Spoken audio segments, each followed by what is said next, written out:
Friends, इसके पहले वाली क्लास में हम लोग सिंधु घाटी सभ्यता को काफ़ी अच्छे से पढ़ चुके थे। ना केवल पढ़ चुके थे, साथ में हम लोगों ने क्वेश्चन प्रैक्टिस भी इस तरीके से कर लिया था कि लाइफ में कभी भी किसी भी एग्जाम में आप बैठोगे तो उस क्लास के बाद आप लोगों का एक भी क्वेश्चन बाहर नहीं जाने वाला है। ठीक उसी क्रम में आज हम वैदिक सभ्यता अर्थात वैदिक सिविलाइजेशन को पढ़ने वाले हैं।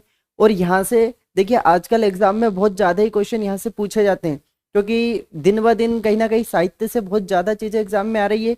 तो उसी चीज़ को ध्यान रखते हुए कंटेंट को इस प्रकार तैयार किया गया है कि आप लोगों का हर एक छोटा से छोटा डाउट, देखिए चाहे कोई पढ़ने वाला हो या जो केवल ज्ञान अर्जित करना चाहता है, वो भी इस क्लास को जरूर देखे, क्योंकि इस क्लास के माध्यम से मैं आप लोगों की सारी थिंकिंग बदलने वाला हूँ कि आखिर वैदिक काल में क्या हुआ था, कैसे ब्राह्मण आए थे, कैसे क्षत्रिय वैश्य शूद्र, हर एक चीज का इतना डिटेल एनालाइज करवाना चाहता हूं आप लोगों को कि आप लोग जो आज वर्तमान युग में कैसी कंडीशन है, किस प्रकार से समाज चल रहा है, हर एक उस चीज को जो समाज की स्थिति बनी है आज से लगभग 3000 से 4000 साल पहले, बारीक से बारीक चीज को भी आप लोगों को इस प्रकार समझाने वाला हूँ कि आप खुद बोलोगे कि सर इतना डिटेल एनालाइज तो हम लोगों ने अपनी लाइफ में कभी नहीं करा था। तो जुड़िए जल्दी से हमारे साथ और शुरू हो जाते हैं। देखिए, आज हमें क्या पढ़ना है?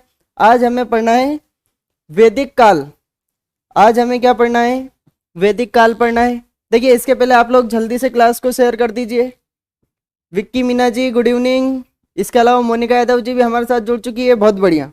देखिए, एक बार मैं आप लोगों को बता देता हूं कि हमें क्या क्या पढ़ना है, उसके बाद आप लोग तुरंत क्लास को शेयर कर दीजिए और बहुत ही बिल्कुल मजा लीजिए, क्लास को देखते चलिए। और आप लोगों को क्लास के बाद एक अलग ही कॉन्फिडेंस आएगा कि यार इस नजरिए से हम लोगों ने कभी इतिहास को नहीं पढ़ा था। देखिए, समझिए,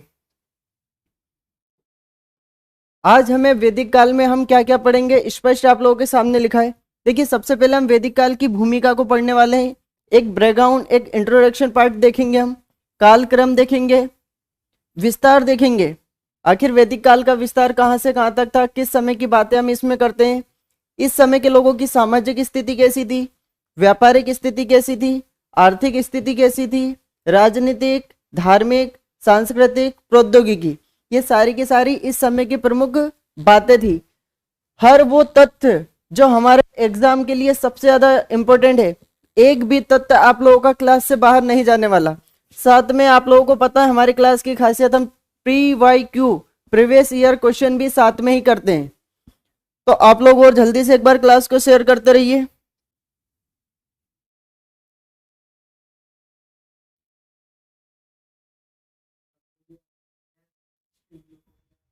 फ्रेंड्स, देखिए, कल आप लोगों की क्लास केवल एक रीजन की वजह से नहीं हो पाई थी, क्योंकि कल सारा का सारा स्टूडियो का सेटअप दूसरी जगह हम लोगों ने शिफ्ट करा था। इसलिए आप लोगों की कल, वैसे हम छुट्टी नहीं रखते कभी भी किसी भी मौके पर, लेकिन कल हमें मजबूरी में छुट्टी रखना पड़ा था, है ना। तो इस नए स्टूडियो के साथ एक नई शुरुआत करने वाले हैं और आज एक नया चैप्टर है। आप लोग जल्दी से क्लास को शेयर कर दीजिए। इसके बाद हम शुरुआत करते हैं क्लास की। ठीक है, देखिए, अब आप लोगों का काम है क्लास को शेयर करना और मेरा काम है आप लोगों को अब पढ़ाना। देखिए, समझिए, लास्ट क्लास में हमने क्या पढ़ चुके थे? हम देखिए वैदिक सभ्यता को पढ़ने से पहले पूरी सिंधु घाटी सभ्यता को काफी अच्छे से हम पढ़ चुके थे, बहुत बढ़िया। तो देखिए, पिछली कक्षा में हमने सिंधु घाटी सभ्यता के उत्थान, विकास एवं पतन के बारे में विस्तार से अध्ययन किया था। ये सब चीज मैं आप लोगों को पढ़ा चुका हूँ। सिंधु घाटी सभ्यता के अज्ञात कारणों की वजह से पतन के बाद कुछ अवधि के लिए भारतीय इतिहास अज्ञात रहता है। देखिए, जो हमारी सिंधु घाटी सभ्यता का समय रहता है, ये 2350 BC से 1750 BC रहता है। कितना रहता है? 2350 BC से 1750 BC। इसके बाद लगभग देखिए 1500 BC, 1500 ईसा पूर्व, भारत में आर्यों द्वारा, पॉइंट बी नोटेड, आर्यों द्वारा विकसित वैदिक सभ्यता के दृष्टांत मिलते हैं। मतलब देखिए, 1750 से 1500 के बीच का ये जो समय, इस समय में क्या हुआ था, इस समय में कौन से लोग रहते थे, ये कहीं ना कहीं अभी भी इतिहास का विषय। इसे जानने के लिए अभी भी हमारे जो वैज्ञानिक है, हमारे जितने भी इतिहासकार है, अभी भी जान रहे हैं कि इस समय में आखिर ये क्या हुआ था। देखिए इस वैदिक सभ्यता को बसाने वाले मुख्य रूप से कौन थे? आर्य लोग थे। आखिर ये आर्य कौन थे, कहाँ से आए थे? कई लोग इसको कहते हैं कि भारत के थे, कई लोग कहते हैं विदेश के थे। हर एक बारीक से बारीक चीज को आज हम जानने वाले हैं। बहुत बढ़िया, ठीक है, आइए जानते हैं आगे हम। ऋग वैदिक काल और उत्तर वैदिक काल के रूप में दो भागों में विभक्त वैदिक काल की अंतिम अवधि 600 ईसा पूर्व मानी गई है। देखिए इस वैदिक काल को हम दो भागों में पढ़ने वाले हैं। एक का नाम है ऋग वैदिक काल और दूसरे का नाम है उत्तर वैदिक काल। देखिए हम समय का विभाजन किस प्रकार से करते हैं, कई बार हमारे दिमाग में कंफ्यूजन आता है कि आखिर हमने समय को कैसे बांटा। देखिए सिंधु घाटी सभ्यता के जब हमने अध्ययन करा तो हमें एक जैसी चीजें मिल रही थी, एक जैसे लोग मिल रहे थे, तो उस समय को हमने अध्ययन के दृष्टिकोण से समझने के लिए उसे एक समय पीरियड में बांध दिया। ठीक उसी प्रकार वैदिक सभ्यता मुख्य रूप से किसने बसाई थी मेरे प्यारे दोस्तों? आर्यों ने बसाई थी। तो उस जो वैदिक सभ्यता में कुछ परिवर्तन ऋग्वैदिक काल में होते हैं, कुछ परिवर्तन उत्तर वैदिक काल में होते हैं। तो इन दोनों को कुछ आधारों पर अलग अलग किया गया है। उन्हीं आधारों पर हम जानने वाले हैं कि आखिर वो क्या आधार थे जिससे हम लोगों ने विभाजन किया है। देखिए 600 ईसा पूर्व भारतीय ऐतिहासिक पटल पर व्यापक परिवर्तन होते हैं। फिर इसके बाद 600 ईसा पूर्व व्यापक परिवर्तन होते हैं सिंधु घाटी सभ्यता की प्रथम नगरीय क्रांति के बाद। यहां द्वितीय नगरीकरण का दौर माना जाता है। मतलब जो हमारी सिंधु घाटी सभ्यता थी वो इतिहास में प्रथम नगरीकरण था। इसके बाद जो दूसरा नगरीकरण है ये कब होता है? 600 ईसा पूर्व। और इस 600 ईसा पूर्व में ही भारत में महाजनपद काल आता है, क्योंकि इस समय इसे हम लोगों ने द्वितीय नगरीकरण का युग क्यों बोला? क्योंकि इस समय भारत में सबसे अधिक मात्रा में किसका यूज होने लगा था? लोहे का उपयोग, लोहे का उपयोग।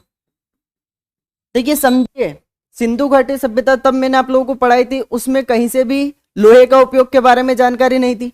वैदिक सभ्यता जब हम पढ़ते हैं तो जो ऋग्वैदिक काल है उसमें भी लोहे के बारे में कोई जानकारी नहीं, लेकिन उत्तर वैदिक काल जैसे जैसे आता है उसमें लोहे के बारे में हमें सीमित जानकारी मिलती है।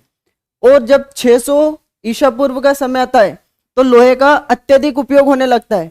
इसी चीज का मतलब एक तरीके से हमने इसी को आधार मानकर इस समय का निर्धारण करा है।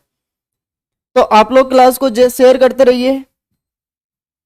बहुत बढ़िया, ठीक है, आगे देखिए।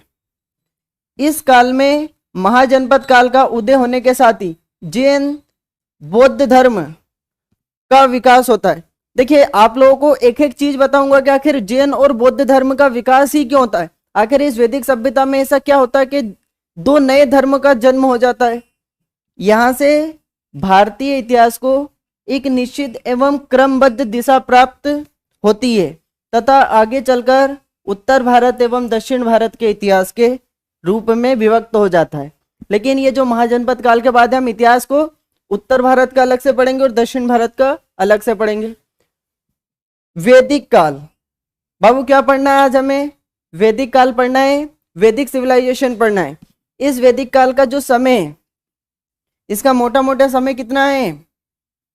1500 ईसा पूर्व से 600 ईसा पूर्व। और इस वैदिक काल को भी हमने कितने भागों में बांटा है? दो भागों में। ऋग्वैदिक काल, ऋग्वैदिक काल, या इसी ऋग्वैदिक काल को हम किस नाम से जान सकते हैं? पूर्व वैदिक काल, पूर्व वैदिक काल। और इस ऋग्वैदिक काल या पूर्व वैदिक काल का समय कितना है? 1500 ईसा पूर्व से 1000 ईसा पूर्व। देखिए एक एक पॉइंट नोट कर लेना अच्छे से, सीधे सीधे एग्जाम में पूछी जाती है चीजें। अगला देखिए,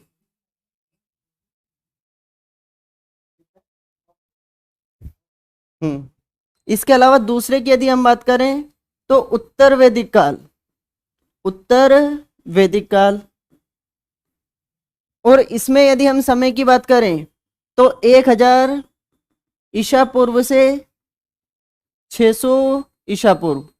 देखिए पूरा का पूरा ये जो समय है ये वैदिक काल का समय, लेकिन हम लोगों ने इसमें अंतर क्यों करा? क्योंकि देखिए ये जो वैदिक काल है इसमें हम किसके बारे में पढ़ते हैं? हम आर्यों के बारे में पढ़ते हैं। आखिर ये आर्य कौन थे, कहाँ से आए थे, सब चीजें मैं बताऊंगा, लेकिन मुख्य रूप से हम किसके बारे में पढ़ते हैं, आर्यों के बारे में पढ़ते हैं। ये जो समय है, ऋग्वैदिक काल और पूर्व वैदिक काल में आर्यों की स्थिति कुछ अलग थी, या समाज में महिलाओं की स्थिति, बहुत सारी चीजें ऐसी थी। जैसे जैसे मैं क्लास आगे बढ़ाता जाऊंगा आप लोगों को हर एक चीज बताता जाऊंगा। उत्तर वैदिक काल में देखिए, इस ऋग्वैदिक काल या पूर्व वैदिक काल में लोहे के उपयोग के साक्ष्य नहीं मिलते हैं, लोहे के उपयोग के साक्ष्य नहीं मिलते। लेकिन उत्तर वैदिक काल में जो लोहे के सीमित रूप से, लोहे के सीमित रूप से उपयोग के साक्ष्य मिलते हैं। तो इसी आधार पे, क्योंकि इस समय में लगभग देखिए 1500 से 1000, ये लगभग 500 वर्ष का इतिहास है। ये कितने साल का इतिहास पढ़ाऊंगा मैं आप लोगों को, 500 वर्ष का। और 1000 से 600 ईसा पूर्व, ये लगभग कितने वर्ष का इतिहास है, 400 वर्ष का इतिहास। तो देखिए 500 प्लस 400, मैं आप लोगों को 900 साल का इतिहास इस वैदिक काल में पढ़ाने वाला हूं। कितने साल का, 900 साल का इतिहास आप लोगों को मैं पढ़ाने वाला हूं। बहुत बढ़िया। देखिए अभी तक जो जो हमारे साथ जुड़े हैं वो क्लास को शेयर भी करते रहिए। बहुत बढ़िया, ठीक है। अब देखते हैं आगे, समझिए। ठीक है, ठीक है।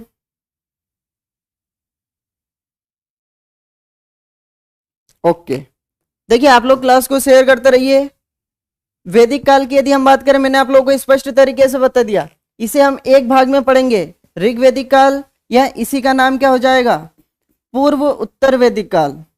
पूर्व उत्तर वैदिक काल, जो कि लगभग 1500 ईसा पूर्व से 1000 ईसा पूर्व। और दूसरा हम पढ़ेंगे उत्तर वैदिक काल, 1000 ईसा पूर्व से 600 ईसा पूर्व। देखिए पूर्व उत्तर वैदिक काल से अच्छा इसे हम क्या लिखेंगे, इसे हम लिखेंगे पूर्व वैदिक काल ओनली, पूर्व वैदिक काल। देखिए क्वेश्चन देखिए जो एग्जाम में पूछा गया है, उत्तर वैदिक काल संस्कृति का काल किसे माना जाता है। जल्दी से इसका आंसर चिपका दीजिए, इस क्वेश्चन का जल्दी से जल्दी सभी आंसर बताइए। देखिए बहुत ही प्यारा क्वेश्चन है, इस क्वेश्चन का आंसर सभी का आना चाहिए।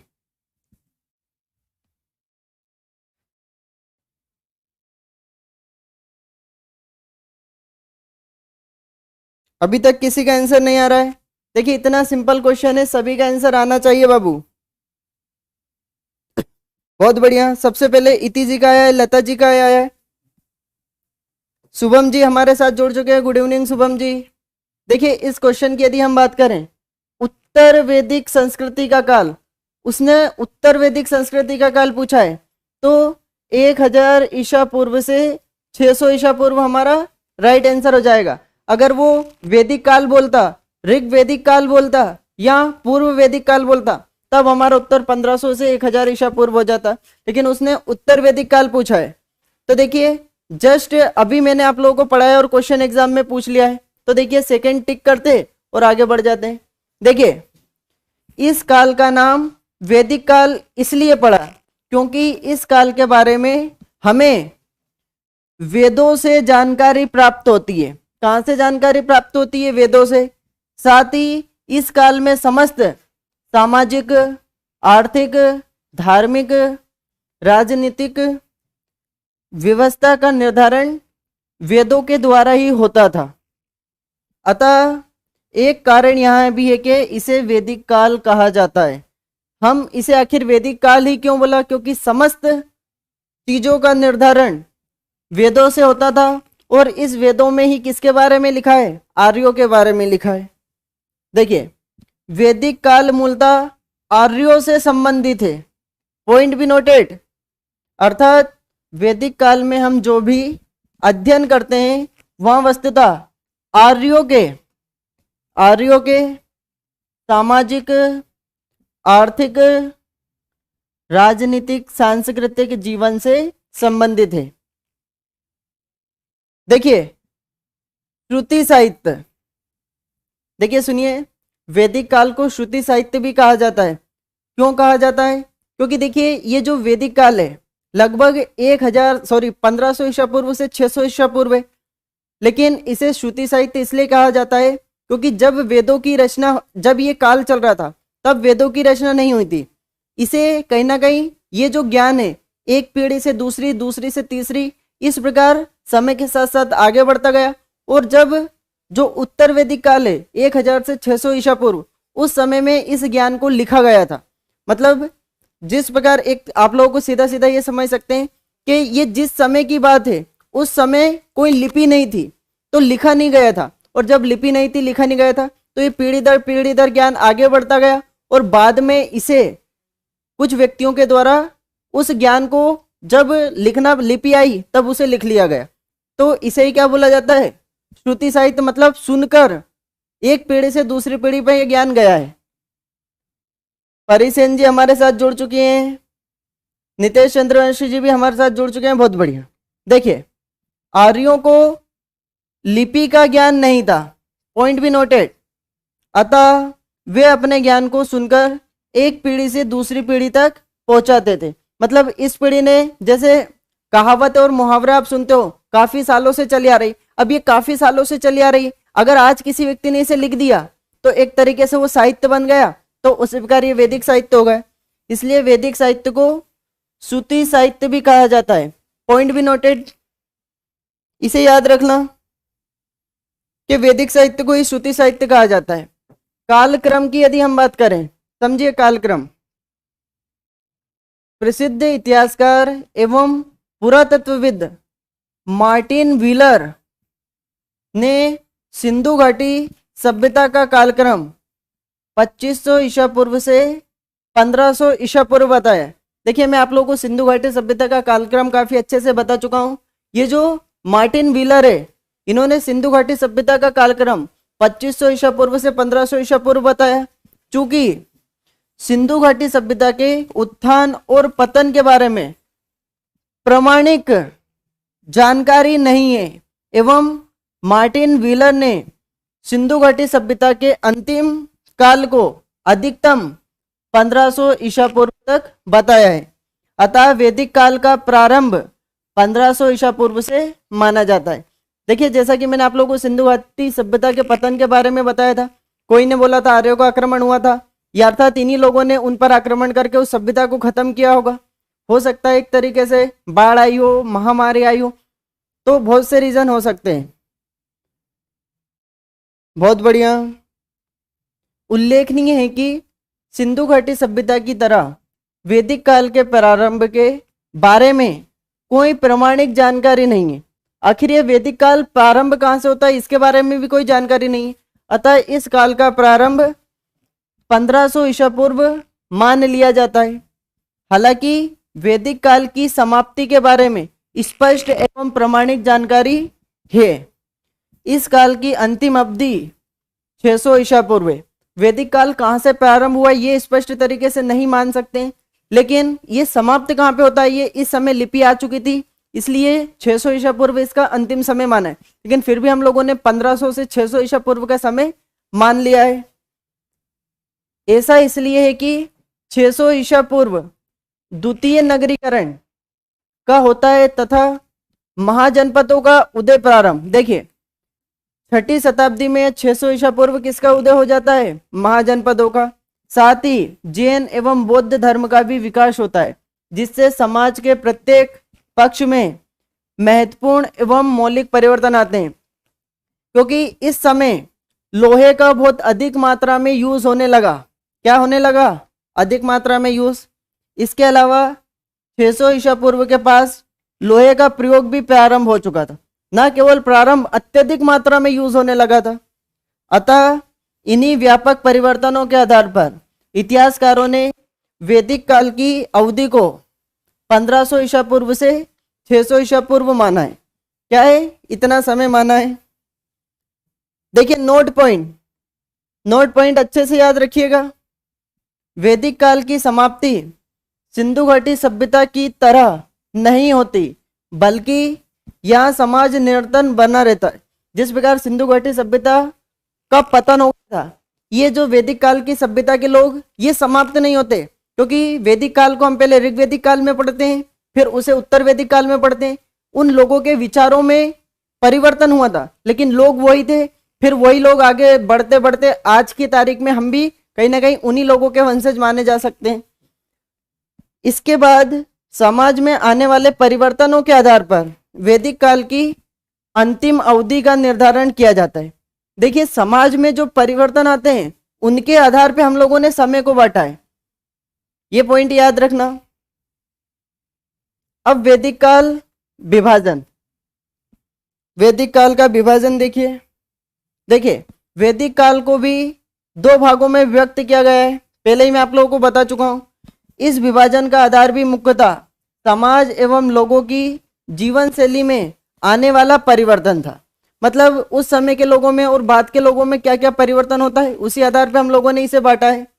किंतु यहाँ परिवर्तन इतने व्यापक एवं मौलिक नहीं थे जिसे एक अलग काल अथवा सभ्यता माना जाए, क्योंकि ऋग्वैदिक काल और उत्तर वैदिक काल परिवर्तन तो होता है, लेकिन इतना व्यापक परिवर्तन भी नहीं होता है कि हम उसे अलग ही सभ्यता माने, क्योंकि लोग तो आ रही थे, उनकी सोच में कहीं ना कहीं बदलाव आने लगा था। देखिए, पूर्व वैदिक काल और उत्तर वैदिक काल में विभाजन क्यों, आखिर इसे हम लोगों ने क्यों विभाजित किया? सामाजिक, आर्थिक, राजनीतिक, धार्मिक इत्यादि पक्षों में निरंतर के साथ कुछ व्यापक परिवर्तन, सारा का सारा हम लोगों ने इसे इसलिए बांटा है क्योंकि इस समय के समाज में कहीं ना कहीं परिवर्तन दिखते हैं हमें। देखिए, पूर्व वैदिक काल में मैंने बताया लोहे का प्रयोग बिल्कुल नहीं होता है, और अब हमें उत्तर वैदिक काल में सीमित मात्रा में किसका यूज होने लगता है? लोहे का। सीमित मात्रा में लोहे का यूज होने लगता है, और महाजनपद काल में लोहे का व्यापक रूप से यूज होने लगता है।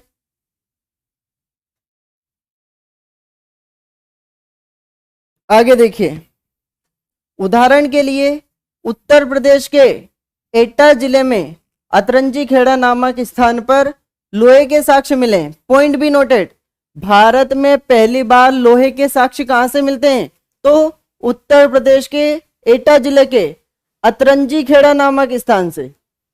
किसके साक्ष्य मिलते हैं? लोहे के साक्ष्य। अर्थात 1000 ईसा पूर्व के बाद लोहे का सीमित रूप से प्रयोग होने लगा। तो ये साक्ष्य कब के हैं? 1000 ईसा पूर्व। और 1000 ईसा पूर्व से जैसे ही हमें लोहे के साक्ष्य मिलते हैं, देखिए हम लोगों ने, देखिए एक इतिहासकार के दृष्टिकोण से समझिए, आखिर इतिहासकार का दृष्टिकोण क्या हो सकता है? पहले हम लोगों ने सिंधु घाटी सभ्यता पढ़ी, सिंधु घाटी सभ्यता, सिंधु घाटी सभ्यता। जब इतिहासकार ने सिंधु घाटी सभ्यता के बारे में लिखा तो उसे कांसे की चीजें मिल रही थी, कुछ ऐसी चीजें मिल रही थी और एक जैसे लोग मिल रहे थे। फिर इसके बाद इतिहासकार ने क्या देखा? कुछ नए लोग देखे। कौन से लोग देखे? आर्य को, आर्यों के बारे में पढ़ा और उसे किसके रूप में वर्णित कर दिया इतिहासकार ने? वैदिक सभ्यता के रूप में, वैदिक सभ्यता के रूप में। लेकिन जब इन आर्यों के बारे में देखा तो ये जो ऋग्वैदिक काल होता है इसमें लोहे के उपयोग के बारे में जानकारी नहीं मिलती। उस समय का समाज अलग था। जैसे ही उत्तर वैदिक काल 1000 ईसा पूर्व लोहे के साक्ष्य मिलते हैं, उसके बाद के समाज में कुछ अंतर मिलता है। तो इसी आधार पर, ताकि एक जैसी चीजें एक साथ व्यवस्थित तरीके से जम जाए, इसलिए इतिहासकार इसे अध्ययन के दृष्टिकोण से अच्छे से विभाजित कर देता है। देखिए, किंतु ऋग्वैदिक काल में लोहे के प्रयोग के कोई साक्ष्य नहीं होते। देखिए, बार बार मैं चीजें आप लोगों को बता रहा हूं। आगे देखिए, इसलिए ऋग्वैदिक काल और उत्तर वैदिक काल का विभाजन एक प्रमुख आधार यहां भी है। मतलब दो, एक तो समाज में जो परिवर्तन हुए और दूसरा जो लोहे का यूज हुआ, दोनों के आधार पर हम लोगों ने इसे बांट दिया। 600 ईसा पूर्व के बाद लोहे का व्यापक स्तर पर प्रयोग होने लगा, इसलिए 600 ईसा पूर्व को वैदिक काल की अंतिम अवधि मान लिया गया है। देखिए, हम लोग सिंधु घाटी सभ्यता को कांस्ययुगीन सभ्यता कहते हैं। क्यों कहते हैं? क्योंकि उसमें कांसे का उपयोग हुआ था। इसके बाद वैदिक सभ्यता का जो उत्तर वैदिक काल है उसमें लोहे का यूज होने लगा।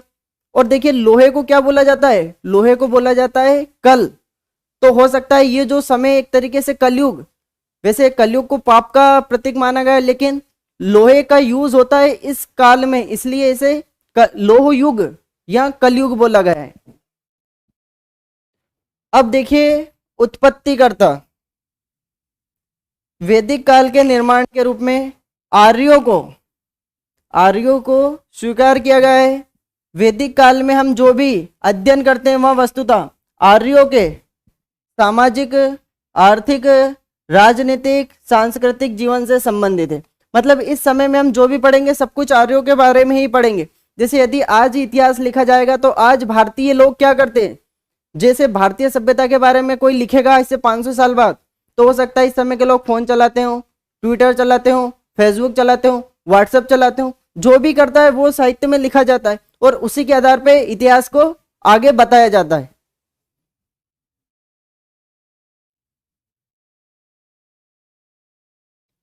देखिए, जो आर्य लोग जो भारत में आए थे वो तो आज की तारीख में देखिए एक तरीके से हम ये नहीं बोल सकते हैं, क्योंकि उन्हीं के वंशज जो उत्तर भारत के जितने भी लोग हैं वो कहीं ना कहीं उन्हीं आर्यों के वंशज माने जाते हैं एक तरीके से। देखिए, आर्य का मतलब होता है सम्राट। आप लोग कहीं यूपी वगैरह बिहार में चले जाओगे तो कई लोग अपनी बाइक के आगे लिखवा लेते हैं सम्राट। तो एक तरीके से वो उनके पास आज भी कि हम आर्य थे। अभी आर्य थे कौन, आप समझिए, आगे आप लोगों को और बताने वाला हूं। देखिए, आ ही गया, कौन है आर्य, बाबू नोट करना, कौन है ये आर्य। देखिए, आर्य शब्द का सर्वप्रथम प्रयोग मैक्स मूलर ने 1853 में किया था। पॉइंट भी नोटेड, आर्य शब्द का सर्वप्रथम प्रयोग किसने किया था, मैक्स मूलर ने किया था, 1853 में किया था। ऋग्वेद में कुल 33 बार आर्य शब्द का प्रयोग होता है। आर्य को एक प्रजाति अथवा नस्ल सूचक शब्द नहीं है, मतलब ये किसी की जाति बताने वाला शब्द नहीं है कि देखिए वर्तमान में कोई ओबीसी है, कोई ब्राह्मण है, कोई एससी एसटी है। ये एक तरीके से जाति सूचक शब्द नहीं है, ये आर्य एक भाषा सूचक शब्द है, मतलब किसी चीज को बताता है। तो सबसे पहले मैक्स मूलर ने यूज करा था, इस शब्द का यूज 33 बार यूज करा था। हालांकि देखिए, हिटलर, पॉइंट भी नोटेड, हिटलर द्वारा भी आर्य शब्द का प्रयोग किया जाता था, जिसके माध्यम से वहां जर्मन वासियों को श्रेष्ठ बताकर प्रेरित करता था।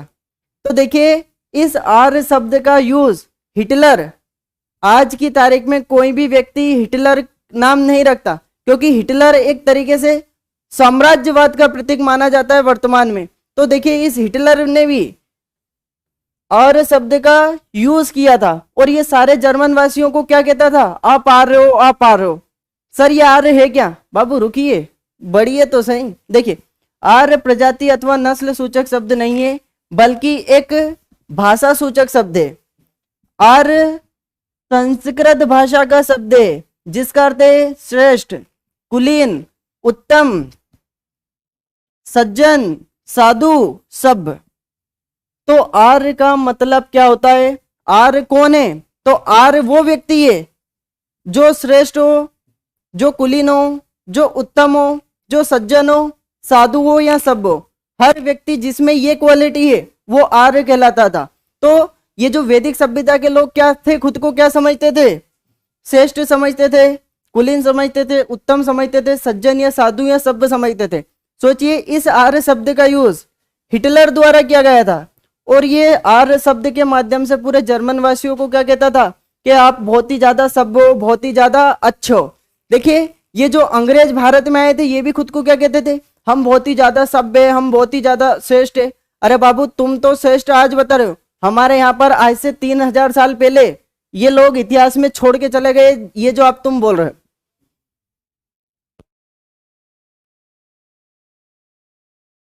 बहुत बढ़िया, आगे देखिए, आगे देखिए, क्वेश्चन देखिए। आर्य का शाब्दिक अर्थ है, बताइए आर्य का शाब्दिक अर्थ क्या है, वीर या योद्धा, श्रेष्ठ या कुलीन, यज्ञ करता या पुरोहित, विद्वान। आखिर आर्य का शाब्दिक अर्थ क्या है। देखिए, यदि क्वेश्चन में डायरेक्ट आप लोगों से पूछता तो हो सकता कई लोगों का उत्तर इसमें गलत हो जाता, लेकिन अब आप लोगों का एक का भी उत्तर इसमें गलत नहीं होने वाला है। आप सभी लोग इसका राइट आंसर देने वाले हैं, मुझे इतना पक्का पता है। बहुत बढ़िया,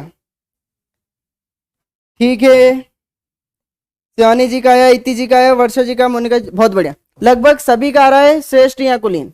देखिए, यदि कोई भी आप लोगों से डायरेक्ट पूछता आर्य का मतलब, तो कहीं ना कहीं कोई वीर या योद्धा लगा देता, कोई यज्ञ करता है पुरोहित लगा देता, कोई विद्वान लगा देता, लेकिन इसका शाब्दिक अर्थ है श्रेष्ठ या कुलीन। देखिए आर्य कहाँ के मूल निवासी थे। अब ये आज भी कंफ्यूजन वाली बात है कि आर्य भारत में आए कहाँ से थे। ये देखिए जो सिंधु घाटी सभ्यता का जो क्षेत्र है जिसे हम सप्त सिंधु प्रदेश बोलते हैं, ये आर्य उस वाले रीजन में ही थे, क्योंकि उस समय सिंधु घाटी सभ्यता के बाद एक नई सभ्यता वैदिक सभ्यता आती थी और वहीं पे ये लोग आकर बसे थे। तो देखिए विकासवादी सिद्धांत और विचरणवादी सिद्धांत, कुछ भारतीयों का कहना है कि ये जो आर्य है ये विकासवादी सिद्धांत के फलस्वरूप भारत में आए थे, और कुछ विदेशियों का कहना है कि विचरणवादी सिद्धांत के अनुसार भारत में आए थे। विकासवादी सिद्धांत और विचरणवादी सिद्धांत क्या होता है, देखिए सिंधु घाटी सभ्यता में भी मैंने आप लोगों को पढ़ाया था। विकासवादी सिद्धांत का मतलब है कि जो सिंधु घाटी सभ्यता के लोग थे उन्हीं का धीरे धीरे विकास हो गया और उनकी बुद्धि इतनी ज्यादा विकसित हो गई कि वही बाद में क्या कहलाए, आर्य कहलाए। और देखिए ये विदेशी लोग क्या कह रहे हैं कि ये आर्य भारत के मूल निवासी नहीं है, ये दुनिया में बाहर से आए हैं और इन्होंने भारत के इस उत्तर पश्चिम वाले क्षेत्र में आके रहने लगे और एक सभ्यता का नाम या सभ्यता बसवाई जिसका नाम है वैदिक सभ्यता। देखिए अब ये विकासवादी सिद्धांत वाले लोग क्या कहते हैं समझिए। विकासवादी सिद्धांत के समर्थक आर्यों को भारत का मूल निवासी मानते हैं। तो ये देखिए कौन, भारतीय समर्थक मूल निवासी मानते हैं।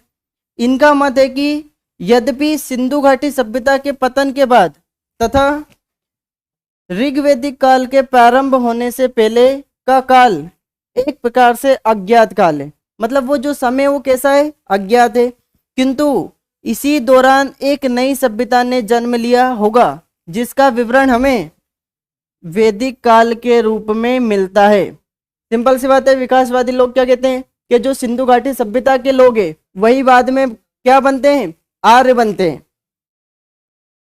देखिए इस सिद्धांत के प्रमुख समर्थक एल.डी. कल्लर, अविनाश चंद्र, संपूर्णानंद, गंगानाथ झा एवं राजवली पांडे इत्यादि है, जिन्होंने भारत के विभिन्न क्षेत्रों को आर्यों का मूल स्थान बताया।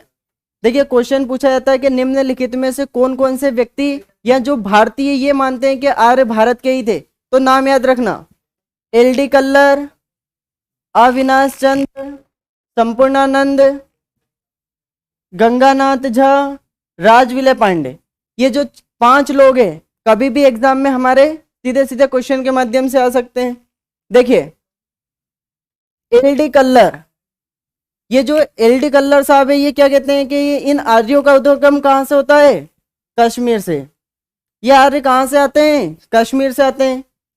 अविनाश चंद्र एवं संपूर्णानंद सिंधु नदी घाटी क्षेत्र, इनका क्या कहना है कि आर्य कहाँ के थे, सप्त सिंधु प्रदेश, अर्थात जो सिंधु नदी एवं उसकी जो सहायक नदी है उसी के आसपास का जो क्षेत्र है जिसे हम सप्त सिंधु प्रदेश कहते हैं, यही आर्यों की उत्पत्ति का प्रमुख क्षेत्र है।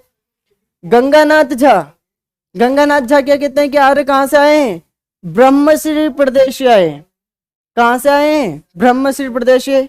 ब्रह्मश्री प्रदेश गंगा और यमुना के दोबाव का क्षेत्र। देखिए जो गंगा नदी है और जो यमुना नदी है इसके बीच का जो रीजन है इसे क्या बोला जाता है, ब्रह्मश्री प्रदेश। एग्जाम में क्वेश्चन पूछा जाएगा कि गंगा यमुना के बीच के क्षेत्र को क्या कहा जाता है, तो आप टिक क्या लगाना, ब्रह्मश्री प्रदेश। और यहीं से कौन आए थे, आर्य आए थे। ये बात किसने कही थी, गंगानाथ झा ने बोला था, गंगानाथ झा ने। राजवली पांडे, इनके अनुसार आर्य कहाँ से आए थे, मध्य देश से आए थे। और मध्य देश का मतलब क्या है बाबू, हिमालय और विंध्याचल पर्वत के मध्य का क्षेत्र। पॉइंट भी ना याद रखना सारे के सारे, बहुत बढ़िया। देखिए जितने भी पॉइंट मैं आप लोगों को बता रहा हूँ एक एक हमारे काम के कि किस व्यक्ति ने बोला था कि आर्य कहाँ से आए थे, कहाँ से ये मुख्य रूप से भारत में आकर बसे थे। देखिए ये आर्य कहाँ से आए थे, कुछ लोगों का कहना है कि कश्मीर से आए थे भारत में, कुछ लोगों का कहना है कि सप्त सिंधु प्रदेश से आए थे, कुछ लोगों का कहना है कि गंगा और यमुना के दोबाव से आए थे, और कुछ लोगों का कहना है ये विंध्यन पर्वत, अर्थात 4 प्रमुख रूप से जो 4 भारतीय हैं अर्थात वैसे 5 भारतीय, लेकिन उन्होंने 4 क्षेत्र मुख्य रूप से बताए। पॉइंट याद रखना, कौन कौन सा? कश्मीर वाला रीजन, सप्त सिंधु प्रदेश, गंगा यमुना का दोआब, और हिमालय और विंध्य प्रदेश अर्थात ये मध्य देश। इन चारों से आर्य आए थे और इस रीजन में बसे थे। ये वाला जो रीजन है, इस रीजन में आर्य आकर बसे थे। देखिए, अब ये विसरणवादी कौन कहते हैं? ये विसरणवादी लोग क्या कहते हैं? विसरण का मतलब क्या होता है? जैसे आप घर में अगरबत्ती लगाते हैं, तो ये अगरबत्ती जैसे आप लगाते हैं तो इसकी महक पूरे कमरे में फैल जाती है। ठीक इसी प्रकार कुछ लोगों का, विदेशी लोगों का कहना था कि आर्य भारत के ना होकर दूसरी दुनिया गए थे, लेकिन भारत में आए और भारत में बस गए। अब इन लोगों के बारे में जानते हैं।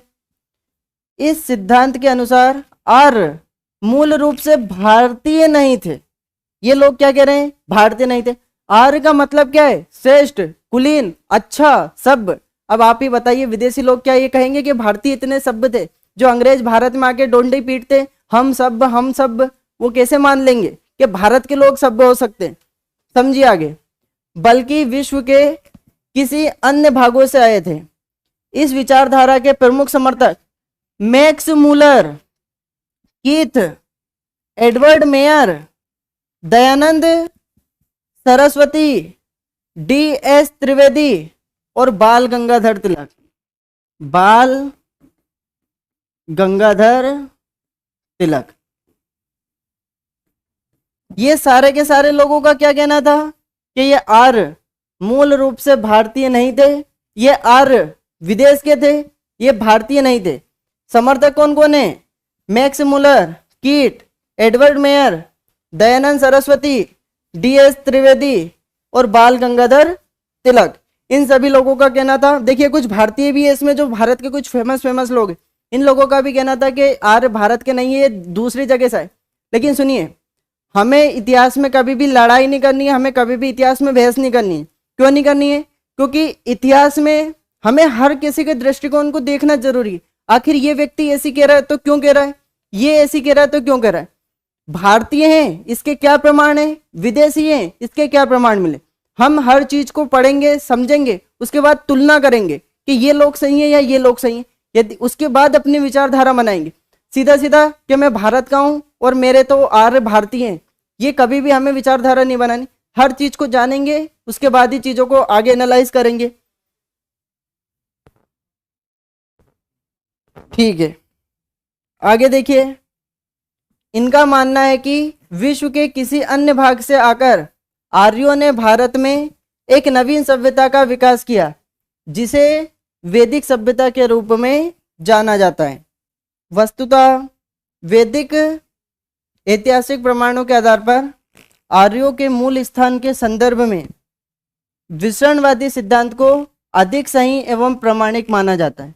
मतलब ये जो विसरणवादी, अर्थात इन लोगों का कहना है कि आर्य विदेश के थे, इन लोगों की बातों को ज्यादा से अच्छे से माना गया है इतिहास में। देखिए, समझिए। ओल्डगेनबर्ग, कीथ महोदय एवं एडवर्ड मेयर, इन सब लोगों का कहना क्या था कि आर्य कहां से आए थे? पामेर के पठार से आए थे। कहां से आए थे बाबू? पामेर के पठार से। दयानंद सरस्वती और पटिजीटर महोदय, पॉइंट भी याद रखना, दयानंद सरस्वती। दयानंद सरस्वती ने बोला है कि आर्य कहां से आए थे? तिब्बत के पठार से आए थे। ये जो आर्य भारत में आए थे, ये तिब्बत के पठार से आए थे। DS त्रिवेदी, मुल्तान नदी का देविका प्रदेश, इनके अनुसार आर्य कहां से आए थे? अफगानिस्तान से आए थे। इनके अनुसार आर्य कहां से आए थे? अफगानिस्तान से आए थे। बहुत बढ़िया। देखिए, इसके अलावा नेहरिंग महोदय, नेहरिंग महोदय के अनुसार आर्य कहां से आए थे? दक्षिणी रूस से आए थे। बैक्ट्रिया, मैक्स मूलर, देखिए मैक्स मूलर का कहना है कि आर्य कहां से आए थे? मध्य एशिया से आए थे। मध्य एशिया में कहां से आए थे? बैक्ट्रिया से आए थे। सबसे प्रामाणिक मत, ये वास्तविक में आर्य आए कहां से थे, इसका सबसे जो सटीक है वो किसे माना गया है? मैक्स मूलर को माना गया है। इनके अनुसार आर्य मध्य एशिया या बैक्ट्रिया वाले रीजन से भारत में आए थे और इसे ही सबसे अधिक प्रमाणित माना गया। क्यों माना गया है? क्योंकि हमें कुछ ऐसी चीजें मिली है जहां से पता लगता है कि आर्य यहां से भारत आए होंगे, हमें पता लगता है। बहुत बढ़िया। प्री गाइल्ड, प्री गाइल्ड क्या कहते हैं कि ये हंगरी से आए थे। ये कहाँ से आए थे? हंगरी से आए थे, डेन्यूब नदी घाटी क्षेत्र से। हर्टवा पेंगा ये कहते हैं जर्मनी से आए थे। ये कहाँ से आए थे? जर्मनी से आए थे। मतलब जो भारतीय इतिहास में कुछ लोगों को अपने नाम दर्ज करवाने थे, तो हो सकता है उन लोगों ने बोल दिया कि इधर से आए थे, इधर से आए थे। ये भी देखिए बड़ी अच्छी चीज है। देखिए ये हम क्या पढ़ेंगे, हम ये वाला रीजन पढ़ने वाले हैं। देखिए ये क्या है? अपना वर्तमान का भारत है। ये बाबू क्या है? वर्तमान का भारत। और मुख्य रूप से आर्य जो जिस भारत में थे उस भारत, ये वाला भारत है, ये वाला भारत। तो देखिए आज का जो भारत है और पहले का जो भारत है वो काफी अंतर वाला भारत है। ये मुख्य रूप से उस समय का भारत है और आर्य इस वाले रीजन में रहे थे। आर्य इस वाले रीजन में थे, इस वाले रीजन में। अब जैसा कि मैंने बताया इस वाले रीजन में सिंधु घाटी सभ्यता थी और इसी में कौन आए थे? आर्य आए थे। और सबसे प्रामाणिक मत किसका माना गया है? मैक्स मुलर का माना गया है, जिसके अनुसार आर्य कहां से आए थे? मध्य एशिया से आए थे। देखिए इसके अलावा कुछ और बातें मैं आप लोगों को बताता हूं जो एग्जाम में पूछी जाएगी आप लोगों से, समझिएगा।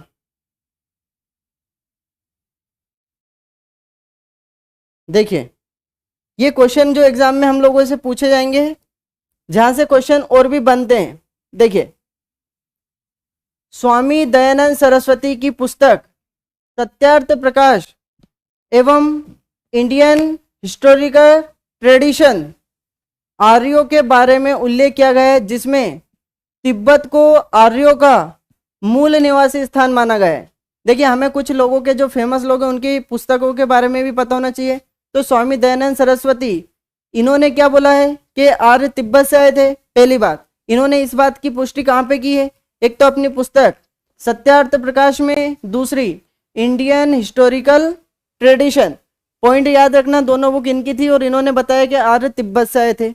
बाल गंगाधर तिलक, बाल गंगाधर तिलक ने उत्तरी ध्रुव, उत्तरी ध्रुव को आर्यों का निवास माना है, जिसका वर्णन इनकी पुस्तक the Arctic home of the Aryans में मिलता है। इसमें आर्यों का आगमन तिथि 6000 ईसा पूर्व निर्धारित की गई है। देखिए बाल गंगाधर तिलक के बारे में आप लोग सभी जानते हैं और बाल गंगाधर तिलक ने अपनी जो पुस्तक है उस पुस्तक का नाम है the Arctic home of the Aryans या वेदांश। इस पुस्तक में इन्होंने बोला है कि आर्य कहाँ से आए थे? आर्किटिक क्षेत्र से आए थे, उत्तरी ध्रुव वाले क्षेत्र से आए थे। और ये कब आए थे भारत में? 6000 ईसा पूर्व। लेकिन आर्यों का ये समय नहीं है, वो 1500 ईसा पूर्व माना जाता है, लेकिन इनके अनुसार कितना था? 6000 ईसा पूर्व, 6000 ईसा पूर्व। देखिए अब हम बात करते हैं कुछ और बातों की। देखिए समझिएगा, मैक्स मुलर, इनका प्रमाणित मत सबसे ज्यादा माना गया है के अनुसार आर्यों का निवास स्थान मध्य एशिया माना गया है, जिसका उल्लेख lectures on the science of languages में किया गया है। Point be noted. आखिर मैक्स मुलर ने अपनी किस पुस्तक में यह बोला है कि आर्यंस मध्य एशिया से आए थे? तो याद रखना, lectures on the science of languages. Avinash Chandra Das, Avinash Chandra Das की पुस्तक ऋग्वैदिक इंडिया, ऋग्वैदिक इंडिया में आर्यों का मूल निवास स्थान सप्त सिंधु प्रदेश को बताया गया है। ये एक तरीके से भारत के ही थे और इनका मानना था कि भारत के ही मूल निवासी आर्य थे, इन्हीं लोगों ने वैदिक सभ्यता को बसाया है। सप्त सिंधु प्रदेश में सिंधु, सरस्वती, झेलम, चिनाव, रावी, व्यास, सतलज नदियां आती हैं। तो मुख्य रूप से सिंधु नदी और 5 उसकी सहायक और एक सरस्वती नदी, ये सारी की सारी सप्त सिंधु प्रदेश में आती है, सप्त सिंधु प्रदेश में आती है। आगे देखते हैं अब हम। देखिए आप लोगों को मैं इस तरीके से इतिहास में मजबूत कर दूंगा कि आप लोगों के आप हर चीज को दिमाग में इस तरीके से फिट कर लेंगे कि आपको किसी भी प्रकार का कोई कंफ्यूजन कभी नहीं आएगा। देखिए आज समाज में ये जो भेदभाव है, आखिर इस भेदभाव के पीछे के क्या रीजन है, क्यों हम समाज में हर चीज के रीजन कहीं ना कहीं हमें समझ में आएंगे।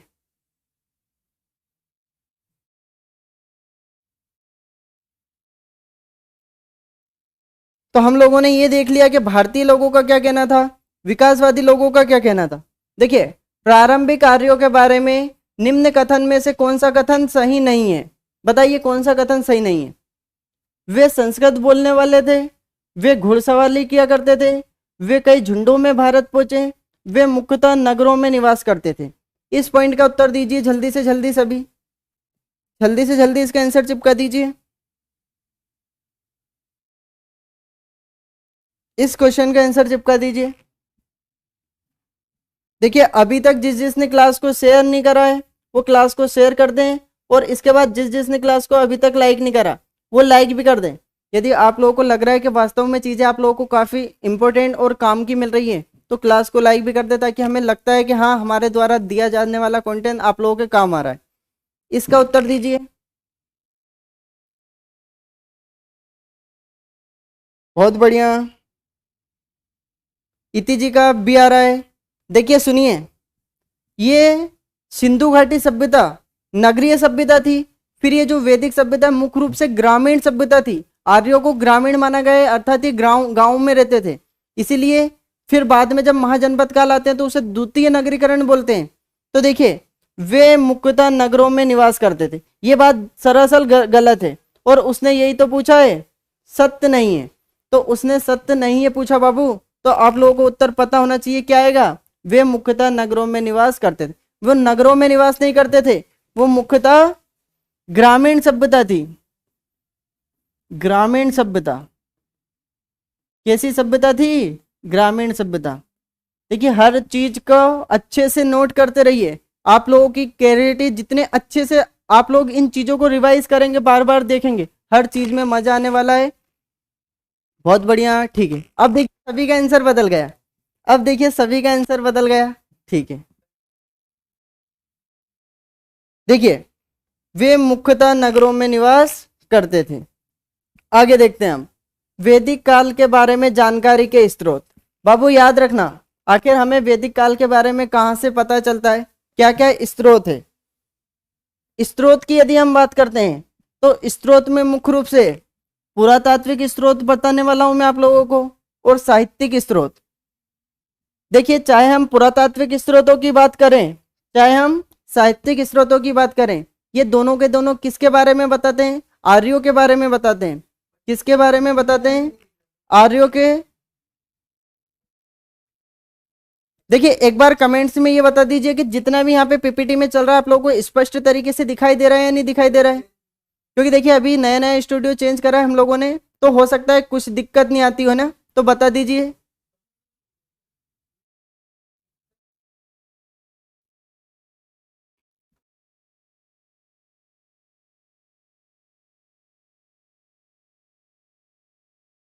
देखिए जो मुख्य रूप से उसमें डी वाला आएगा ना राजू जी, मुख्य रूप से डी वाला, एक बार ये बता दीजिए जल्दी से बता दीजिए। दिखाई दे रहा है जल्दी से? ठीक है ठीक। देखिए मैं आप लोगों को इतिहास में गारंटी दे सकता हूं कि एक भी क्वेश्चन आप लोगों का बाहर नहीं आएगा जो टॉपिक में पढ़ा चुका हूं। केवल अच्छे से पढ़ते रहिए, केवल चीजों को समझते चलिए। पूरा वैदिक काल 1500 ईसा पूर्व से 600 ईसा पूर्व, अर्थात वैदिक एवं उत्तर वैदिक काल दोनों कालखंडों के बारे में जानकारी के लिखित स्रोत शामिल है, लेकिन इसे बाद में लिखा गया था, है ना। देखिए पुरातात्विक स्रोत की बात करें हम, तो पुरातात्विक स्रोत में हम मुख्य रूप से दो अभिलेख देखेंगे। इन आर्यों के बारे में अर्थात वैदिक काल के सभ्यता के लोगों के बारे में हमें पता चलता है पुरातात्विक स्रोत और साहित्यिक स्रोत में से। पुरातात्विक स्रोत में अभिलेख आएंगे और उसमें दो अभिलेख याद रखना। वैदिक साहित्य के बारे में जानकारी के अभिलेखीय स्रोत में एशिया माइनर अथवा बोगज गोई का अभिलेख तथा ईरान का कस्सी अभिलेख प्रमुख है।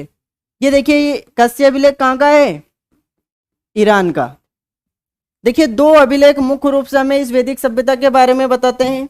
एशिया माइनर अभिलेख या एशिया माइनर अभिलेख का ही नाम क्या है? बोगज गोई का अभिलेख।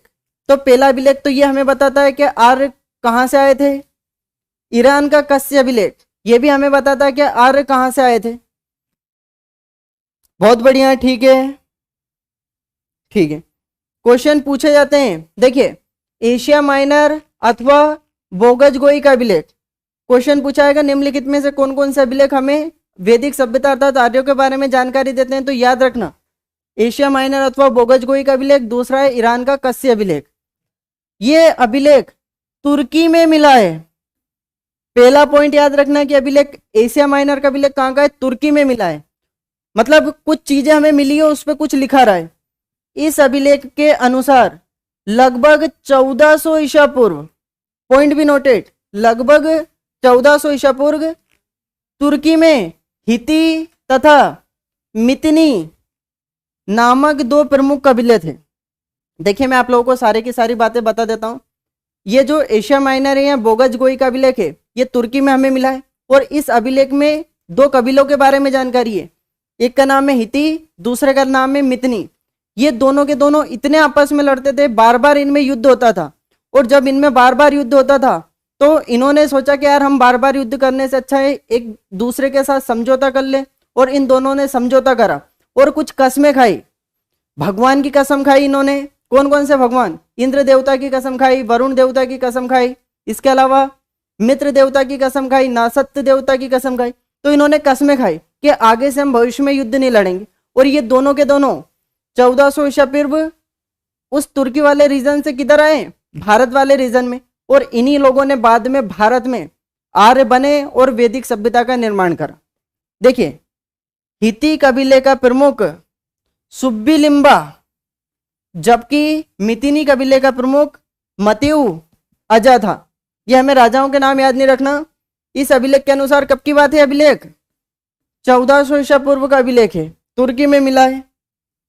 इन दोनों कबीलों में निरंतर युद्ध होता रहता था। ये तुर्की में युद्ध लड़ते रहते थे, किंतु अंत में दोनों कबीलों ने शांति स्थापित करने हेतु एक समझौता किया, जिसके तहत भविष्य में कभी युद्ध करने की बात नहीं करी। इन्होंने कसमें खाई कि आज हम देखो इतना लड़ाई कर रहे हैं, आज से कसम खाते हैं कि हम आगे चल के ऐसा कोई काम नहीं करेंगे, ऐसा कोई काम नहीं करेंगे। इस हेतु दोनों कबीलों ने चार देवताओं कौन कौन से? इंद्र, वरुण, मित्र, नासत्य, औषधियों का देवता की कसम खाई। और ये देखिए, इस चीज से हमें क्या पता चलता है कि जिस वैदिक काल के प्रमुख देवता इंद्र, वरुण, मित्र थे, उन्हीं देवताओं की कसम ये लोग तुर्की में खा रहे हैं कि हम कसम खाते हैं कि हम युद्ध नहीं लड़ेंगे भविष्य में। तो आप लोग समझिए चीजों को। इससे हमें पता चलता है कि यार ये लोग जरूर वहां पे कसम खा रहे थे, तो भारत में आए और बाद में इन्होंने भारत में वैदिक सभ्यता का निर्माण करा। बिल्कुल बिल्कुल प्रिंस जी, डेली क्लास चलता है। डेली हमारा 7:30 से 8:30 डेली क्लास चलता है। केवल आप लोगों का एक काम है कि आप लोग क्लास को शेयर करते रहिए और जितने भी अपने मित्र यार दोस्त हैं उनको केवल बताते रहिए कि देखिए मनीष सर के द्वारा इतिहास में वो चीज पढ़ाई जा रही है जिसे आप लाख रुपया देने के बावजूद भी किसी बड़ी से बड़ी संस्थान, चाहे इंदौर हो, भोपाल हो, जबलपुर हो, ग्वालियर हो, वहां पर भी नहीं पढ़ सकते, है ना। तो वो है ना बड़ा होता केवल नाम के लिए। बाबू मैं आप लोगों को यहाँ से वो चीजें पढ़ा रहा हूँ, आप लोग किसी भी एग्जाम का क्वेश्चन सॉल्व कर सकते हो। और देखिए, आप लोग क्लास देखिए, प्रत्यक्ष को प्रमाण की जरूरत नहीं होती। प्रत्यक्ष हमेशा खुद अपने आप को बताता है कि देखो मैं हूं। तो आइए चीजें समझिए।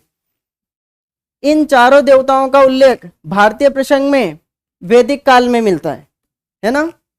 इससे स्पष्ट होता है कि आर्य मध्य एशियाई क्षेत्र के मूल निवासी थे, अथवा कम से कम भारतीय मूल के तो बिल्कुल निवासी नहीं थे। देखिए, इससे हमें यह पता चला कि ठीक है यार ये आर्य उधर से आए होंगे, क्योंकि वहां पे कुछ लिखा है, मतलब जरूर कुछ ना कुछ बातें हुई होगी। तो हम लोगों ने बोला चलो ये भारतीय तो नहीं है, आगे देखते हैं। माना जाता है कि इन्हीं कबीलों के कुछ लोगों ने कालांतर में भारत आए होंगे तथा वैदिक सभ्यता के रूप में एक नवीन भारतीय संस्कृति का विकास किया होगा, जिसे वैदिक सभ्यता के रूप में जाना जाता है। तो देखिए हमें इतिहास को उस उद्देश्य से पढ़ना है, समझने के उद्देश्य से पढ़ना है, सदस्य से के उद्देश्य से पढ़ना है। बिल्कुल। ईरान का कस्य अभिलेख, अब ये ईरान का कस्य अभिलेख क्या कहता है इसको समझिए। दूसरा प्रमुख अभिलेख ईरान का कस्य अभिलेख है, जो लगभग 1600 ईसा पूर्व पुराना है। वो 1400 ईसा पूर्व पुराना था और ये 1600 ईसा पूर्व पुराना है। इस अभिलेख में उल्लेखित है कि ईरान से कुछ आर्य भारत की ओर आए। इसमें भी कुछ लिखा रहा है कि आर्य लोग भारत गए। इससे भी स्पष्ट होता है कि आर्य भारत के मूल निवासी नहीं होकर मूलतः मध्य एशिया से संबंधित थे। तो देखिए इन दोनों अभिलेख से पता चलता है कि आर्य भारतीय तो नहीं थे, ये कहीं ना कहीं भारत के बाहर के लोग थे। साहित्यिक स्रोत, साहित्यिक स्रोत में हम किस किस को पढ़ने वाले हैं? वेद को पढ़ने वाले हैं, ब्राह्मण को पढ़ने वाले हैं, आरण्यक को पढ़ने वाले हैं, उपनिषद को पढ़ने वाले हैं, क्योंकि इन्हें सबसे आखिरी में लिखा गया था, इसलिए वेदों के सबसे अंत में, इसलिए इनका नाम वेदांत हो गया। देखिए ये वेद हमें मुख्य रूप से जो 4 वेद है, ऋग्वेद, यजुर्वेद, सामवेद, अथर्ववेद, ये सारे के सारे वेद हमें किसके बारे में बताते हैं? आर्यों के बारे में ही बताते हैं कि आर्यों के लोग कैसे थे, उनका सामाजिक साहित्यिक जीवन कैसा था। तो ये जो वेद है ये मुख्य रूप से संस्कृत में लिखे गए थे, संस्कृत में लिखे गए थे। इसके अलावा ये ब्राह्मी लिपि में लिखे गए थे, ब्राह्मी लिपि में, और इनकी जो भाषा थी ये पद्य में थी। देखिए आप हिंदी में गद्यांश और पद्यांश पढ़ते हैं, पद्य का मतलब जो श्लोक में लिखा जाए, जैसे आप लोग रहीमन पानी राखिए बिन पानी सब सून, आप उसे जब श्लोक में लिख रहे हैं संस्कृत में तो वो कौन सी लैंग्वेज हो जाएगी? पद्य में। तो वेद पद्य में लिखे गए थे, संस्कृत में लिखे गए थे, ब्राह्मणी लिपि में लिखे गए थे। जब इन वेदों का, देखिए 10वीं में आप लोगों ने पहले टीचर संस्कृत में श्लोक पढ़वाते थे, फिर बाद में उसका अर्थ करते थे, तो वो जो अर्थ करते थे वो गद्य में होता था। गद्य बोले तो खड़ी बोली जो हम समझ सकते हैं। तो जब इन वेदों को बाद में किन्हीं लोगों ने समझाने के लिए लिखा होगा तो कौन सी रचना की होगी? गद्य में। और ये गद्य रचना ही क्या कहलाती है? ब्राह्मण। वेदों की गद्य रचना ब्राह्मण कहलाती है। वेद मुख्यतः पद्य में लिखे गए थे और इनकी जो गद्य रचना है वो ब्राह्मण कहलाती है। मतलब इन्हीं वेदों को समझाया गया है बाद में, और जिन लोगों ने समझाया हो सकता है वही बाद में ब्राह्मण बन गए। तो आज का ये जो ब्राह्मण है, क्योंकि उन्होंने समझाया है तो उन्होंने वेदों का अध्ययन किया था और वो ब्राह्मण बन गए बाद में।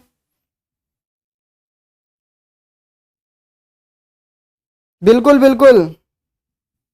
देखिए क्लास मैंने अभी बताया 7:30 से 8:30 बजे स्टार्ट होता है। बहुत बढ़िया। देखिए आप लोग क्लास को लाइक भी करते रहिए।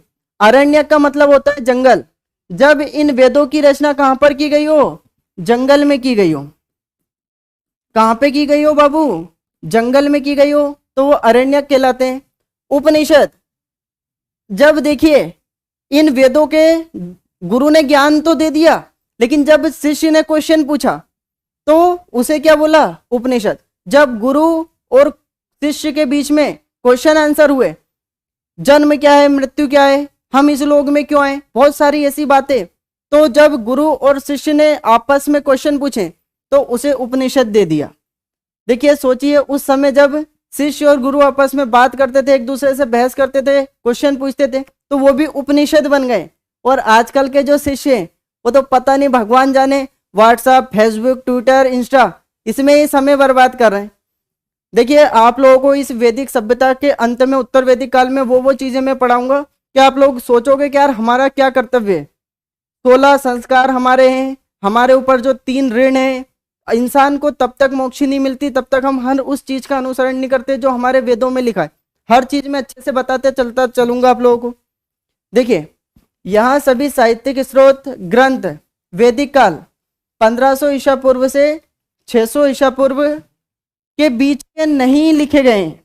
देखिए ये जितने भी साहित्यिक स्रोत है ये 1500 से 1000 के ईसा पूर्व में तो बिल्कुल नहीं लिखे गए, इन्हें बाद में लिखा है, क्योंकि ये पीढ़ी दर बाद में ज्ञान बढ़ता गया और बाद में इसे लिखा गया है।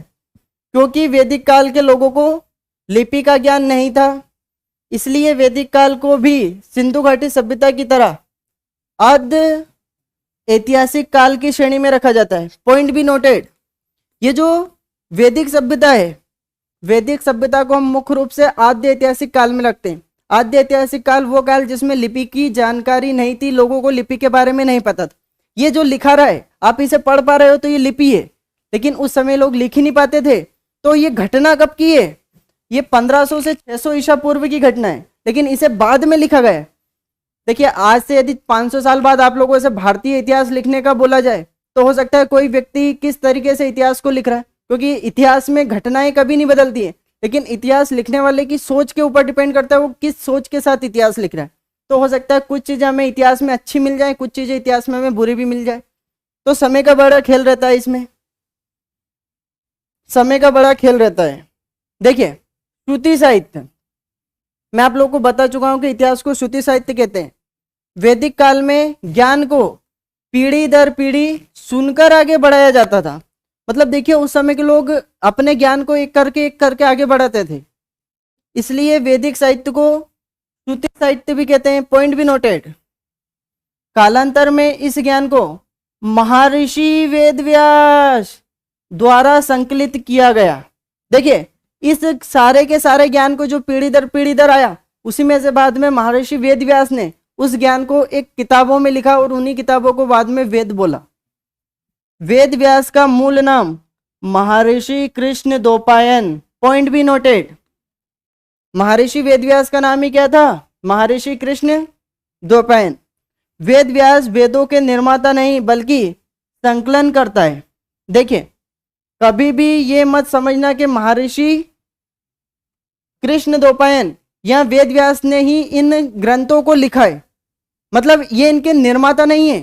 हाँ इन्होंने उनका संकलन करा है, कुछ चीजें यहाँ से मिली, कुछ चीजें यहाँ से मिली, कुछ चीजें यहाँ से मिली, उन सभी चीजों को एक जगह इकट्ठा कर लिया। जैसे हो सकता है आप लोग भी तो अपने नोट्स बनाते हैं, तो कुछ चीजें इधर से मिली, कुछ चीजें इधर से मिली और एक अच्छा नोट्स बनाने की कोशिश करते हैं। ठीक यही समझिए कि उस समय का ज्ञान चारों तरफ जो फैला था, इन्होंने उसका संकलन कर दिया, एक जगह लिख दिया। अपरुषे, याद रखना इन वेदों को अपरुषे भी बोला जाता है। वैदिक साहित्य की रचना को अपरुषे भी कहा जाता है, क्योंकि माना जाता है कि वेदों की रचना ईश्वर द्वारा की गई है। पॉइंट भी नोटेड। वेदों को अपरुषे भी बोला जाता है क्योंकि माना जाता है कि इसकी रचना किसने की है? स्वयं भगवान ने की है। देखिए ईश्वर ने ऋषियों को ज्ञान दिया, ऋषियों ने पीढ़ी दर इस ज्ञान को आगे बढ़ाया और बाद में महर्षि वेदव्यास द्वारा इस ज्ञान को वेदों के रूप में संकलित किया गया। तो ये जो हमारे वेद हैं, सबसे पहले भगवान ने ऋषियों को ज्ञान दिया, ऋषियों ने ज्ञान को आगे बढ़ाया और फाइनली महर्षि वेदव्यास ने, देखिए इनका नाम क्या है? वेदव्यास। इनका नाम क्या है? वेदव्यास। देखिए मुझे थोड़ा सा मैथ्स भी आता है तो मैं मैथ्स के बारे में बताता हूँ। जब आप ये सर्कल बनाते हैं तो इस सर्कल में ये जो बिल्कुल बीच वाला ट्रायंगल, ये बिल्कुल बीच वाला जो लाइन होती है, इसे हम क्या बोलते हैं? व्यास। क्या बोलते हैं? इसे हम व्यास बोलते हैं। तो महर्षि वेदव्यास का नाम वेदव्यास इसलिए पड़ा हो सकता है क्योंकि इन्होंने जो वेद इधर से इधर फैले थे उन्हें एक लाइन में व्यवस्थित कर दिया। तो ये मेरी सोच है कि हो सकता है इसलिए इनका नाम वेदव्यास पड़ गया, क्योंकि उन वेदों को मिला दिया सब एक ही जगह। क्वेश्चन, वेदों को अपरुषे क्यों कहा जाता है? बताइए, वेदों को अपरुषे क्यों कहा जाता है? जल्दी से इसका आंसर चिपका दीजिए सभी।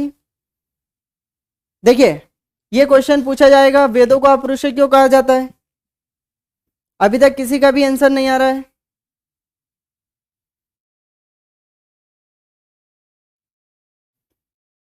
बहुत बढ़िया, सबसे पहले वर्षा जी का आंसर आया। देखिए जिसका सबसे पहले आंसर आएगा मैं उसी का नाम लेने वाला, क्योंकि वेदों की रचना देवताओं के द्वारा की गई।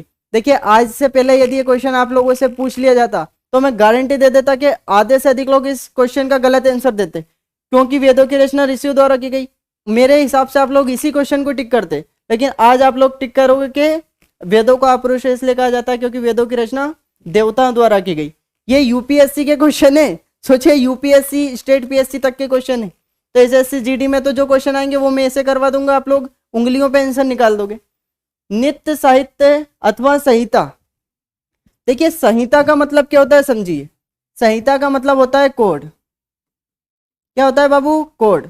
जैसे आप पढ़ते हैं आईपीसी, इंडियन पीनल कोड, मतलब एक तरीके से जितने भी भारतीय कानून है, जितने भी धाराएं अपराध के बारे में, सब एक जगह लिख दिया गया है इस आईपीसी में।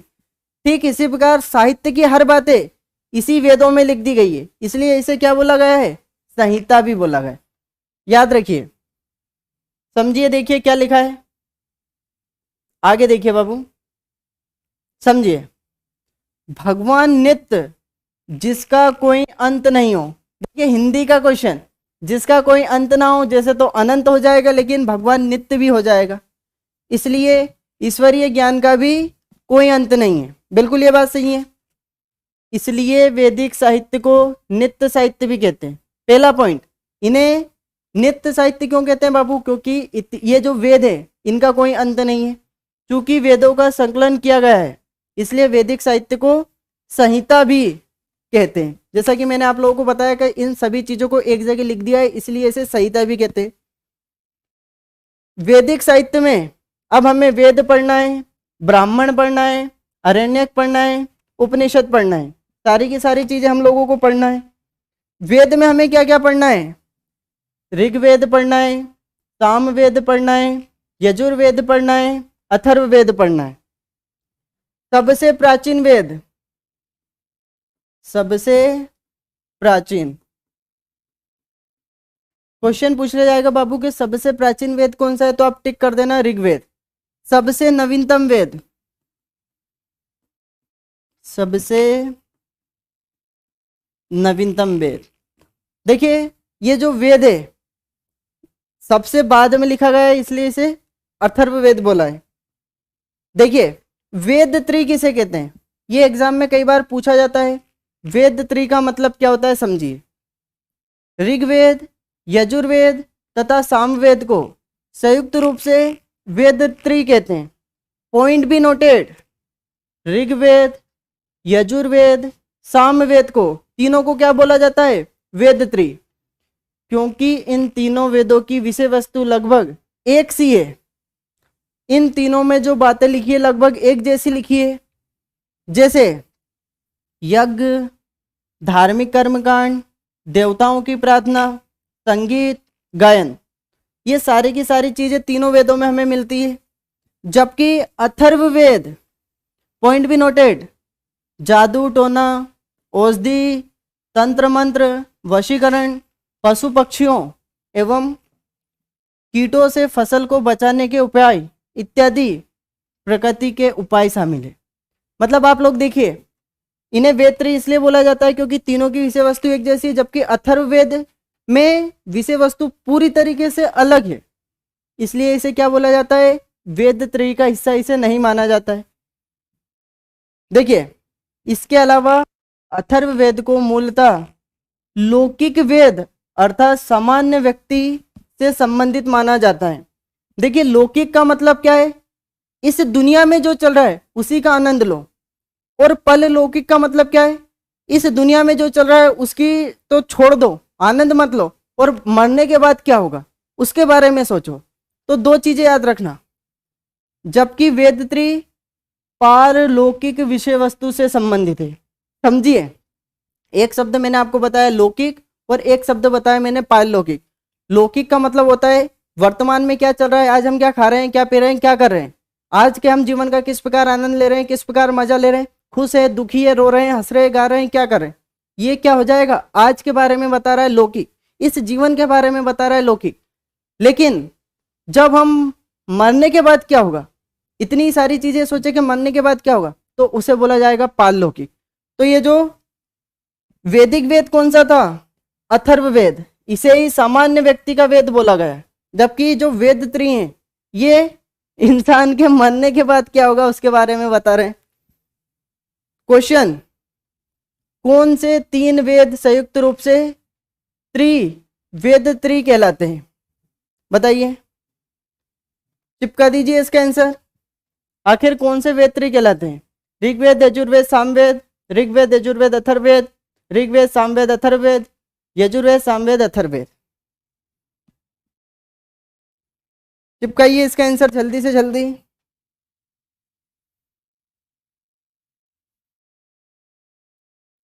बहुत बढ़िया, सीता जी का आ रहा है, बहुत बढ़िया। तो देखिए अथर्ववेद काट दीजिए, अथर्ववेद काट दीजिए, अथर्ववेद काट दीजिए, और पहला ही हमारा राइट आंसर हो जाएगा। देखिए देखिए कितनी आसानी से आप आंसर निकाल पा रहे हैं। ब्राह्मण किसे कहते हैं?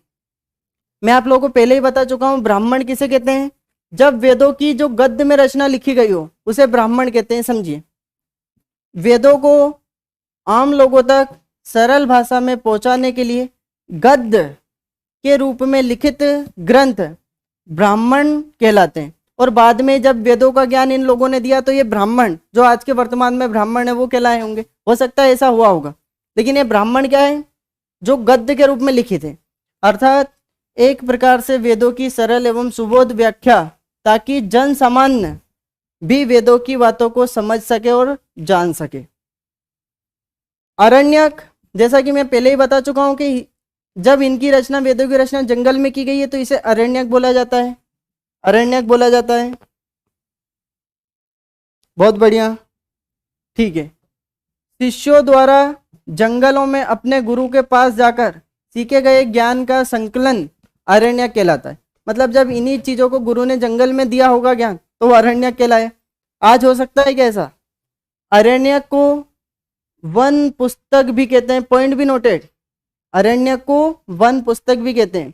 अरण्यक जंगल ग्रंथों की विषय वस्तु दार्शनिक एवं रहस्यवादी सिद्धांतों से संबंधित है। पॉइंट याद रखना ये भी सारे के सारे। उपनिषद, उप का अर्थ है निकट, निस का अर्थ है बैठना। जब शिष्य गुरु के समीप बैठकर एकांत में ज्ञान लेगा तो उसे बोला जाएगा उपनिषद। एकांत में गुरु एवं शिष्य आत्मा, परमात्मा, ब्रह्म जैसे विषयों पर चर्चा से संबंधित ग्रंथों को उपनिषद कहते हैं। उपनिषद वैदिक साहित्य के सबसे अंत में जोड़े गए, इसलिए इसे वेदांत, वेद प्लस अंत भी कहते हैं। उपनिषदों की विषय वस्तु ज्ञान मूलक है। देखिए, जब शिष्य के बारे में कंफ्यूजन पैदा हुआ, इतना सब कुछ पढ़ लिया और तब उसने क्वेश्चन पूछा अपने गुरु से, तो वो चीजें लिखाई, तब उसे उपनिषद बोला। क्या बोला बाबू? उसे उपनिषद बोला। नोट पॉइंट, नोट पॉइंट, सबसे इंपॉर्टेंट नोट पॉइंट याद रखना।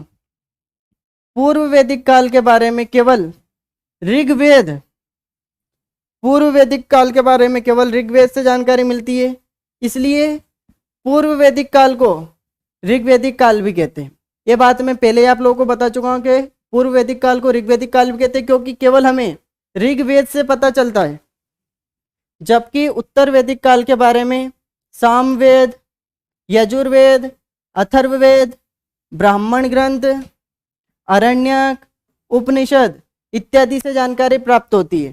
तो उत्तर वैदिक काल के बारे में सब कुछ हमें पता चलता है इससे। सभी साहित्यिक स्रोतों को संयुक्त रूप से वैदिक साहित्य कहते हैं। इन सभी को ही मुख्य रूप से क्या कहते हैं? वैदिक साहित्य। समझिए, जो पूर्व वैदिक काल है उसमें ऋग्वैदिक काल, जो ऋग्वेद है उसमें सारी जानकारी है। उत्तर वैदिक काल के बारे में जानकारी हमें और इन अन्य चीजों से मिलती है।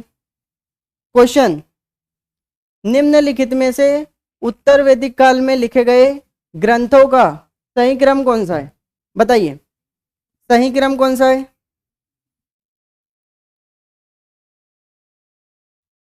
इसका आंसर चिपका दीजिए जल्दी से जल्दी सभी। बस देखिए, बस क्लास खत्म होने वाली है, क्योंकि अभी तक इंग्लिश की क्लास होती, वैसे तो आशीष सर अभी तक आए नहीं, इसलिए थोड़ा सा मैंने 10-20 मिनट क्लास आगे ले लिया ना, कोई दिक्कत नहीं। अब वैसे आपकी विशाल सर की 9:30 से मैथ्स की क्लास भी स्टार्ट होने वाली है।